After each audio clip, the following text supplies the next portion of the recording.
ကမ္ဘာဘောလုံးလောကရဲ့လောက်ခလာစာအမြင့်ဆုံးနီးပြ10ယောက်နီးပြတယောက်ရဲ့အခန်းကဏ္ဍဟာအသင်းတိုင်းအတွက်အလွန်အရေးပါလာပါတယ်အသင်းရဲ့ဟန်ချက်ညီမှုအတိုင်းအတာအရလိုအပ်တဲ့တီးဆောက်မှုနီးစနစ်တွေအတွက်နီးပြကောင်းတယောက်ကမဖြစ်မနေလိုအပ်ပါတယ်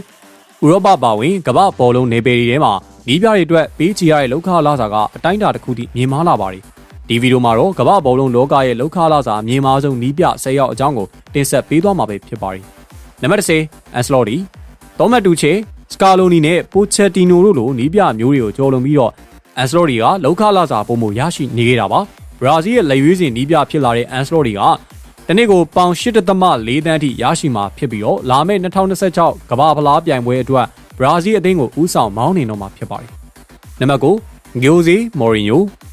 ဥရောပရဲ့စပယ်ရှယ်မော်ရီညိုကတူရကီမြေမှာလားဆောင်ငွေအမြင့်မားဆုံးနီးပြအဖြစ်ရပ်တည်နေတယ်လို့တကဘာလုံးရဲ့လားစာအမြင့်မားဆုံးမှာလည်းနံပါတ်1နေရာမှာရပ်တည်နေခဲ့ပါသည်အသက်62နှစ်ရွယ်ရှိပြီဖြစ်တဲ့မော်ရီညိုက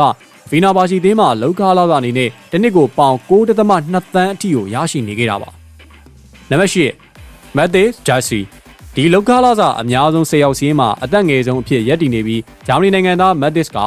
ရဘူဆေဘက်အသင်းကနေ Sorry Pro League အသင်းကို2023ခုနှစ်မှာပြောင်းရွှေ့လာခဲ့ပြီးတနစ်ကိုပေါင်9.6 သန်းအထိရရှိနေတာဖြစ်ပါတယ်နံပါတ်9 Luis Enrique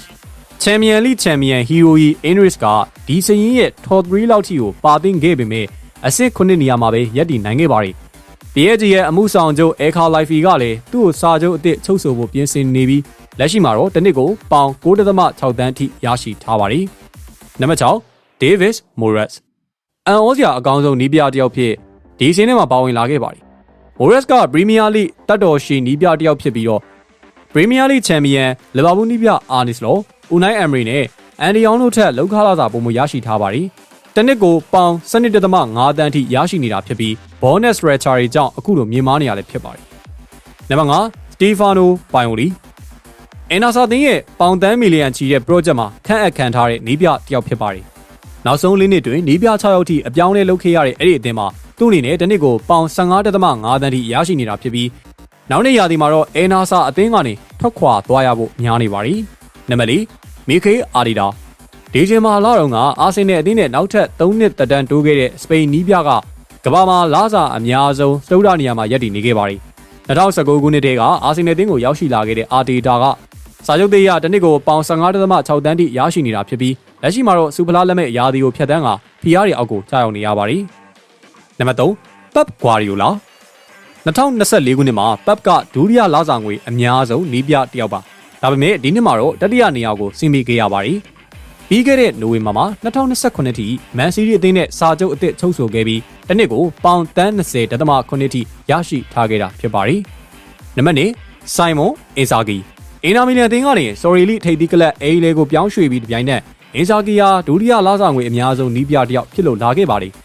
ဆော်ရီမှာတော့တနစ်ကိုပေါင်21.8 သန်းအထိရရှိမှာဖြစ်ပြီးတပတ်ကိုပေါင်4 သိန်းခွဲဝန်းကျင်ရရှိမှာဖြစ်ပါတယ်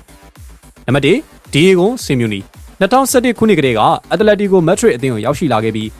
လက်ရှိကမ္ဘာဘောလုံးကမ္ဘာရဲ့တက်တော်ရှိနီးပြတယောက်ဖြစ်တဲ့ဆင်မြူနီက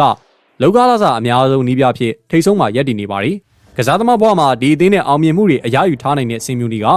2028ခုနှစ်ထိစာချုပ်သက်တမ်းရှိထားပြီးတော့တနစ်ကိုပေါင်20.9 သန်းထိရရှိထားပြီးအမြင့်ဆုံးဖြစ်မှတ်တမ်းတင်ထားပါတယ်။ဒါကတော့ကမ္ဘာဘောလုံးလောကရဲ့လောက်ခလာစာအမြင့်ဆုံးနီးပြ10ယောက်ဖြစ်ပြီးဘယ်သူတွေကဒီစီးမှာမထိုက်တန်ဘူးလဲဆိုတာကိုဝေဖန်သွားလို့ရပါတယ်ခင်ဗျာ။